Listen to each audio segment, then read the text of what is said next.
Au Kenya, dès le 1er juin 2023, les groupes vulnérables, tels que les personnes âgées, recevront leurs allocations avant le salaire mensuel des fonctionnaires. La décision qui vise l'intégration sociale et l'amélioration de la réactivité au choc a été annoncée par le chef d'État William Ruto lors de l'ouverture officielle de la conférence sur la protection sociale qui se déroule du 3 au 6 avril 2023 à la Kenya School of Government à Lower Kabete, en périphérie de la capitale Nairobi. Le gouvernement a alloué 28 milliards de shillings pour soutenir les programmes de transfert monétaire dans le cadre de ce nouveau programme.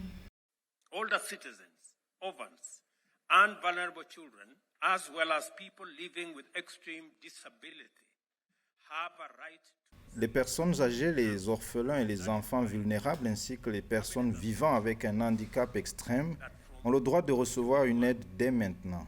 C'est pourquoi le cabinet a approuvé qu'à partir du 1er juin, l'argent des transferts monétaires de la protection sociale sera décaissé avant le versement des salaires des fonctionnaires. Chaque Kenyan contribuera désormais 6% de son salaire afin que nous puissions progressivement renforcer la prudence et éliminer la pauvreté des personnes âgées.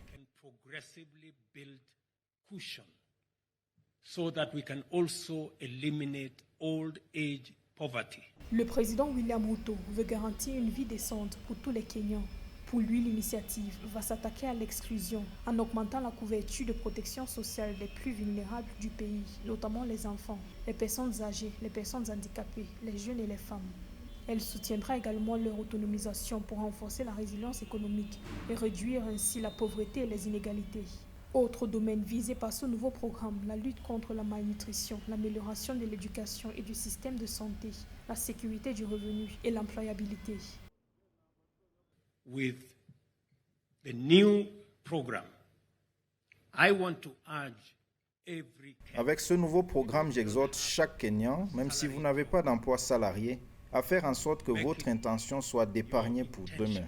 Ainsi, nous changerons progressivement notre épargne en pourcentage du PIB de 10% éventuellement dans les 10 à 15 prochaines années à entre 20 et 25%. Possibly in the next 10-15 years to between 20 and 25%. Selon le ministère du Travail et de la Protection sociale, le gouvernement kényan dépense plus de 26 milliards de shillings par an dans des programmes de protection sociale. Actuellement, 1,2 million de Kenyans sont couverts par les programmes de transfert monétaire Inua Jamii. Le gouvernement cherche à assurer une couverture à 100% du Fonds national d'assurance hospitalisation pour les personnes âgées d'ici 3 ans.